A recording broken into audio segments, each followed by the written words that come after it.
दोस्तों, राजनीति की दुनिया में जब भी तेज बयानों, बड़े फैसलों और वैश्विक प्रभाव की बात होती है, तो एक नाम बार बार चर्चा में आता है, डोनाल्ड ट्रंप। लेकिन आज हम सिर्फ एक अमेरिकी राष्ट्रपति की बात नहीं करेंगे। आज हम उस क्षण की बात करेंगे जब दुनिया की सबसे शक्तिशाली लोकतांत्रिक व्यवस्थाओं में से एक का नेता, भारत के महान संविधान निर्माता डॉक्टर भीमराव रामजी अंबेडकर के बारे में अपने विचार व्यक्त करता है।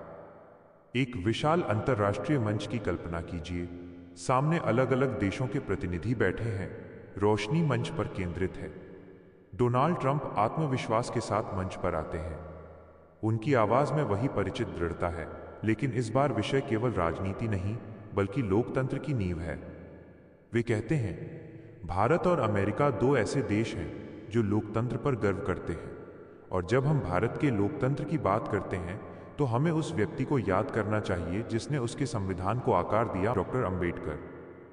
सभागार में सन्नाटा छा जाता है, क्योंकि ये सिर्फ एक औपचारिक टिप्पणी नहीं है, बल्कि एक स्वीकारोक्ति है कि लोकतंत्र की ताकत व्यक्तियों के संघर्ष से जन्म लेती है। वे आगे कहते हैं, मैंने दुनिया के कई देशों के संविधानों के बारे में पढ़ा है, लेकिन भारत का संविधान जिस विस्तार, दृष्टि और समावेशिता के साथ लिखा गया, वो अद्भुत है। और इसके पीछे जिस व्यक्ति की सोच थी, वो असाधारण थी। उनकी आवाज में प्रशंसा झलकती है। वे बताते हैं कि किसी भी राष्ट्र की असली ताकत उसकी सेना या अर्थव्यवस्था नहीं, बल्कि उसके नागरिकों को दिए गए अधिकार होते हैं। और भारत में उन अधिकारों की संरचना जिस तरह की गई, वो दूरदर्शिता का परिणाम है। वे कहते हैं, अंबेडकर ने केवल कानून नहीं लिखा, उन्होंने समान अवसर की भावना को शब्द दिए।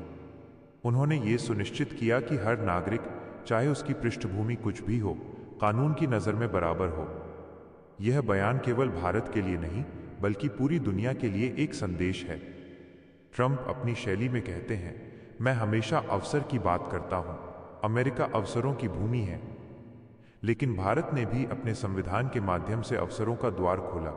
और यह संभव हुआ क्योंकि अंबेडकर ने कठिन परिस्थितियों के बावजूद हार नहीं मानी। वे अंबेडकर के जीवन के संघर्ष का उल्लेख करते हैं। कहते हैं कि जिस व्यक्ति ने सामाजिक भेदभाव का सामना किया, उसी ने समानता की सबसे मजबूत संरचना तैयार की। यह इतिहास का अद्भुत विरोधाभास है कि जिसे कभी बराबरी से वंचित किया गया, उसी ने बराबरी का सिद्धांत स्थापित किया। सभा में बैठे युवा ध्यान से सुन रहे हैं। ट्रंप कहते हैं, नेतृत्व केवल सत्ता में बैठना नहीं है। नेतृत्व वो है जो आने वाली पीढ़ियों के लिए रास्ता बनाता है। अंबेडकर ने वही किया। उन्होंने केवल अपने समय के लिए नहीं, बल्कि भविष्य के भारत के लिए काम किया। वे ये भी जोड़ते हैं कि किसी भी लोकतंत्र की सफलता इस बात पर निर्भर करती है कि उसके नागरिक अपने अधिकारों और कर्तव्यों को कितनी गंभीरता से लेते हैं। उनके शब्दों में दृढ़ता है, संविधान एक दस्तावेज नहीं, एक वादा है। और भारत का संविधान अपने नागरिकों से एक वादा करता है, न्याय, स्वतंत्रता और समानता का। वे कहते हैं कि जब वे भारत आए और भारतीय नेताओं से मिले, तो उन्हें यह स्पष्ट दिखा कि लोकतंत्र की जड़ें कितनी गहरी हैं, और उन जड़ों को मजबूत बनाने में अंबेडकर की भूमिका केंद्रीय थी। वे स्वीकार करते हैं कि दुनिया के हर देश को समय समय पर चुनौतियों का सामना करना पड़ता है, लेकिन जिन देशों की नींव मजबूत होती है, वे चुनौतियों से उबर जाते हैं।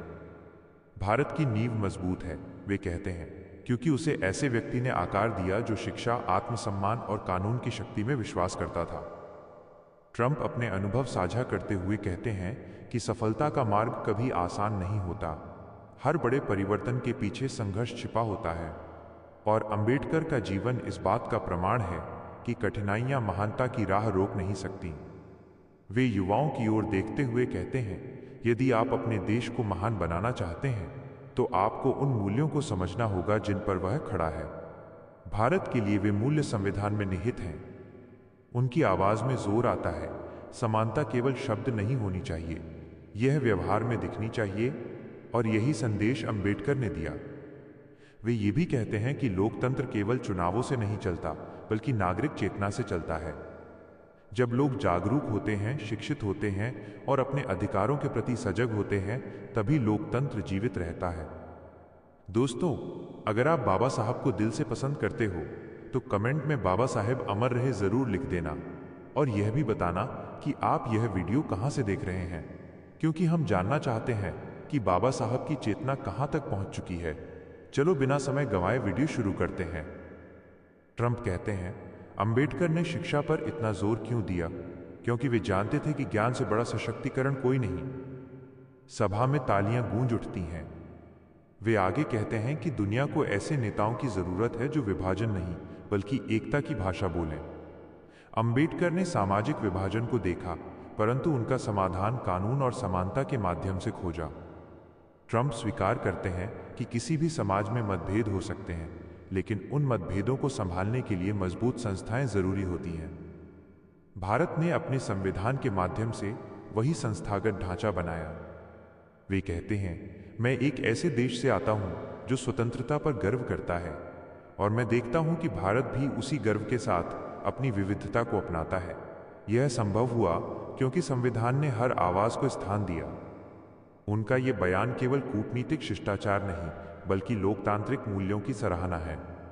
वे अंत में कहते हैं, महान राष्ट्र महान विचारों से बनते हैं, और भारत का एक महान विचार था सबके लिए समान न्याय।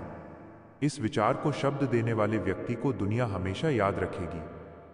सभा तालियों से गूंज उठती है, लेकिन असली गूंज उन विचारों की है जो दिलों में उतर चुके हैं। यह कल्पित बयान हमें याद दिलाता है कि विचार सीमाओं से परे होते हैं। एक देश का नेता दूसरे देश के महान व्यक्तित्व को सम्मान देता है तो वो केवल व्यक्ति का नहीं, मूल्यों का सम्मान करता है। डॉक्टर अंबेडकर का जीवन हमें सिखाता है कि शिक्षा और आत्मसम्मान से समाज बदला जा सकता है। और जब दुनिया का कोई भी नेता इस सत्य को स्वीकार करता है तो वो उस संघर्ष को वैश्विक मान्यता देता है। दोस्तों, ये कहानी केवल एक बयान की नहीं बल्कि उन मूल्यों की है जो राष्ट्रों को जोड़ते हैं। याद रखिए, लोकतंत्र की असली ताकत उसके नागरिकों में होती है। और जब हम अपने संविधान, अपने अधिकारों और अपने कर्तव्यों को समझते हैं, तभी हम उस सपने को आगे बढ़ाते हैं जिसे अंबेडकर ने देखा था। संघर्ष अस्थायी हो सकता है, लेकिन सिद्धांत स्थायी होते हैं, और जब सिद्धांत मजबूत हों तो राष्ट्र भी मजबूत होता है।